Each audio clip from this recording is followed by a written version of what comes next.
সুপ্রিয় দর্শক, সবাইকে আমন্ত্রণ জানিয়ে শুরু করছি বৈশাখী টিভির স্বাস্থ্য বিষয়ক নিয়মিত আয়োজন বৈশাখী হেলথের আজকের পর্বে। সাথে রয়েছে আমি ডক্টর শাবনাজ আফরিন। দর্শক, আজকে আমরা কথা বলবো খুব গুরুত্বপূর্ণ একটি বিষয় নিয়ে, তা হলো ফিশার এবং তার চিকিৎসা। পায়ুপথে কিন্তু আমাদের কোনো ধরনের সমস্যা হলেই আমরা প্রথমেই মনে করি হয় আমাদের পাইলস হয়েছে, নাহলে আমাদের ফিশার হয়েছে। আসলে কোনটা হয়েছে এই বিষয়টা কিন্তু আমরা সঠিকভাবে জানি না কিংবা বুঝতে পারি না। এই বিষয়টিতেই আজকে আমাদেরকে বিস্তারিত আলোচনা করার জন্য আজ আমাদের মাঝে উপস্থিত আছেন ডাক্তার Mohammad Armanul Islam, colorectal surgeon, consultant, colorectal surgeon, popular diagnostic centre, Shyamoli এবং টাঙ্গাইল শাখা। চলে যাচ্ছি স্যারের কাছে। স্যার, আপনাকে আমন্ত্রণ জানাচ্ছি আমাদের আজকের অনুষ্ঠানে। জি, ধন্যবাদ। স্যার, পায়ুপথে কোনো সমস্যা হলেই কিন্তু আমাদের সাধারণভাবেই মাথায় আসে যে হয় আমার পাইলস হয়েছে, নাহলে ফিশার হয়েছে। তো স্যার, প্রথমে আগে জানবো যে ফিশার কি, এরপরে জানবো দুটোর পার্থক্য কি। আচ্ছা, ধন্যবাদ। আসলে হ্যাঁ, এটা ঠিক যে আমাদের পায়ুপথের সমস্যা মনে হলে আমরা ভাবি যে পাইলস এবং ফিশারের চেয়েও পাইলসটা বেশি ইউজ হয়। তো আসলে কিন্তু ফিশারটা আসলে পাইলসের চেয়ে বেশি কমন, এটা কমনলি হয়। তো ফিশার হচ্ছে আসলে এটা পায়ুপথের যে চামড়াটা আছে, এটাকে আমরা অ্যানোডার্ম বলি, এখানে একটা ছিঁড়ে যায়, মানে একটা চির বলে, ছিঁড়ে যায়, লংগিটিউডিনাল টিয়ার। এটা ছিঁড়ে গেলে তখন আমরা এটাকে ফিশার বলি। জি, এবং এইটা সাধারণত যে আমরা যদি ঘড়ির কাঁটার 6 o'clock চিন্তা করি, পায়খানা রাস্তা একটা ঘড়ির কাঁটার সঙ্গে তুলনা করি, তাহলে 6 o'clock পজিশন যেটা এখানেই সবচেয়ে বেশি হয়, অলমোস্ট 90% আর কি। তবে সামনেও হতে পারে, সামনের দিকেও হতে পারে, পার্সেন্টেজটা কম। আচ্ছা, মানে এই ওই পজিশনেই বেশি হয়। যে 90% হচ্ছে 6 o'clock পজিশনেই বেশি হয় আর কি। তো স্যার, তাহলে দুটোর পার্থক্য কি? মানে রোগীরা কিভাবে বুঝবেন তাদের কোনটা হয়েছে? না, মানে তার তো ফিশার তো এটা সে বুঝতে পারবে যে ফিশার হচ্ছে যেটা হয় যে তার একটা মানে এটা খুবই ব্যথা হয়, প্রচণ্ড ব্যথা হয়।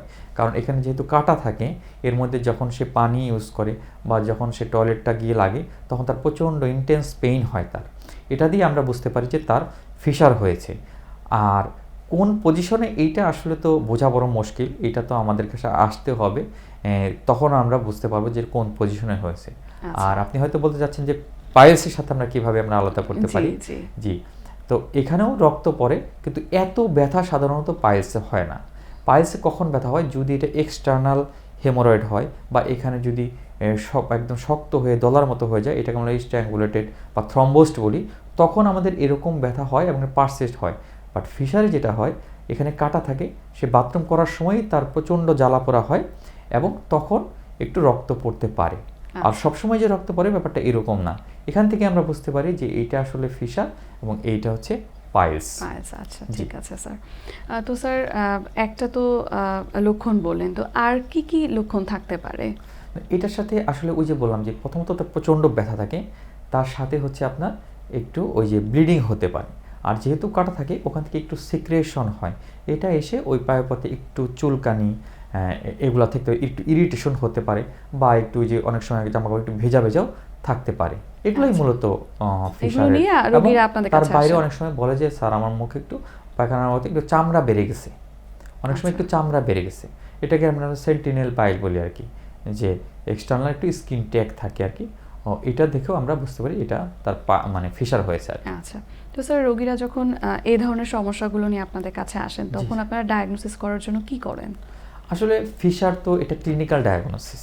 এটা ওই যে বললাম যে প্রথমে তার একটা হিস্ট্রি শুনবো, যে সে বলবে হঠাৎ করে তার হয়তো অনেক কষা বাথরুম হয়েছিল, তো এরপরে হঠাৎ করে দেখা গেলো পায়খানা রাস্তার জ্বালা পড়া হচ্ছে। অনেক সময় রোগী বলে যে আমাদের স্যার মনে হয় ফেটে গেছে এখানে, কারণ ওই বাথরুম করার পরে এটা ফেটে যাবে, এমন ব্যথা হচ্ছে, এখান থেকে রক্ত পড়তেছে এবং খুব জ্বালা পড়া হচ্ছে।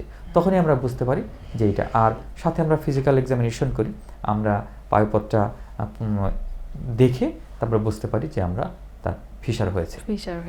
জি, আচ্ছা স্যার, তো ফিশার যদি আমরা বলি স্যার, এটার কি কোনো মানে ভেদ আছে যে মহিলাদের বেশি হচ্ছে কিংবা পুরুষদের বেশি হচ্ছে? আসলে এটার ওভাবে নাই যে এটা সবারই হতে পারে, পুরুষ মহিলা।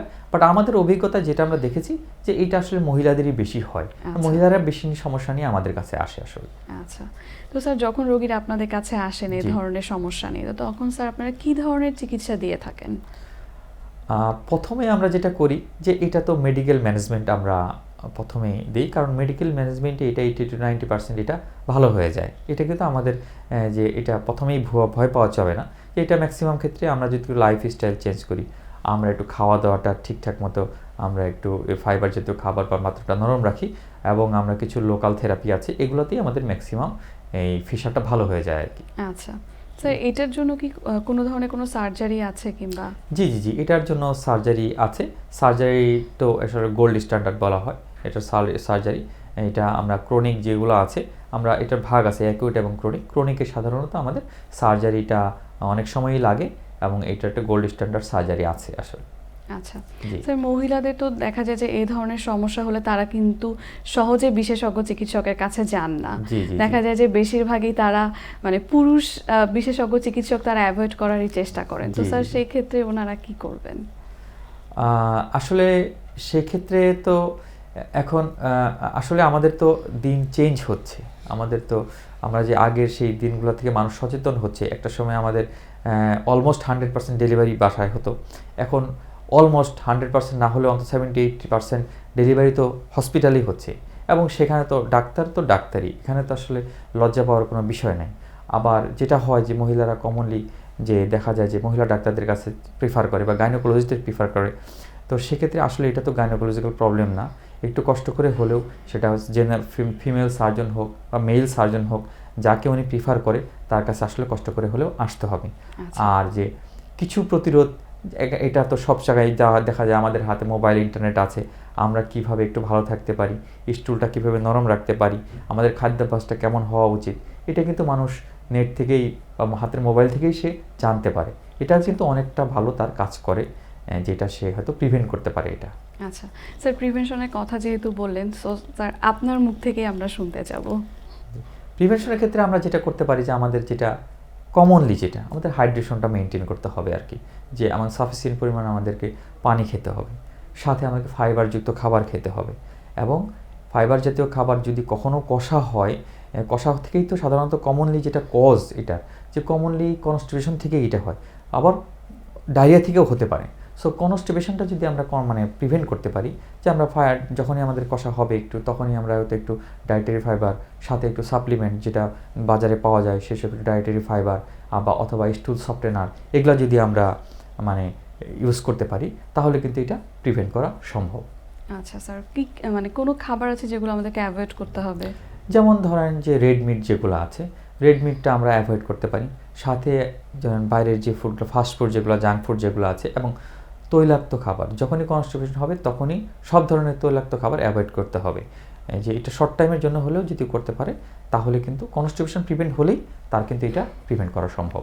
আচ্ছা স্যার, অনেক দিন ধরে যদি কেউ বিশেষজ্ঞ চিকিৎসকের কাছে না যান কিংবা ধরে রাখেন, তো স্যার তার কি ধরনের সমস্যা হতে পারে ভবিষ্যতে?